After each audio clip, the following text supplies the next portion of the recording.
भारतीय reserve bank ने शुक्रवार 6 जून को आम जनता को बड़ी राहत देते हुए रेपो रेट में 0.50% की कटौती की घोषणा की है।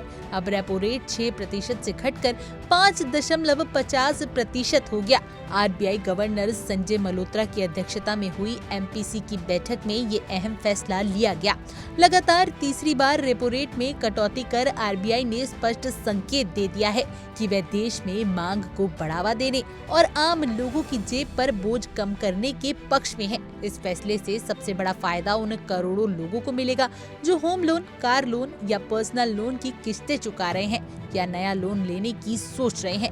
रेपो रेट में कटौती के बाद अब बैंकों से मिलने वाले लोन की ब्याज दर घटेगी, जिससे लोन लेना सस्ता हो जाएगा और मासिक किस्त यानी ईएमआई भी कम हो जाएगी। ईएमआई घटने से लोगों को बचत बढ़ेगी, जिसका उपयोग वे अन्य जरूरतों को पूरा करने या निवेश करने के लिए कर सकेंगे।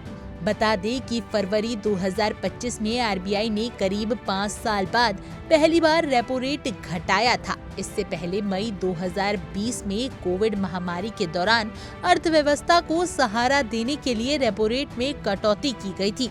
ताज़ा कटौती के साथ आरबीआई इस साल 3 बार रेपो रेट घटा चुकी है, फरवरी, अप्रैल और अब जून में। विशेषज्ञों का मानना है कि इस फैसले से देश में उपभोग और निवेश दोनों को बढ़ावा मिलेगा। जब बाजार में सस्ता कर्ज उपलब्ध होगा तो लोग घर, वाहन और अन्य चीजें खरीदने के लिए प्रेरित होंगे, जिससे मांग में तेजी आती है और आर्थिक गतिविधियां तेज होती हैं। हालांकि जमा पर मिलने वाले ब्याज में भी कमी आ सकती है, जिससे बुजुर्गों और फिक्स डिपॉजिट धारकों को कुछ नुकसान हो सकता है।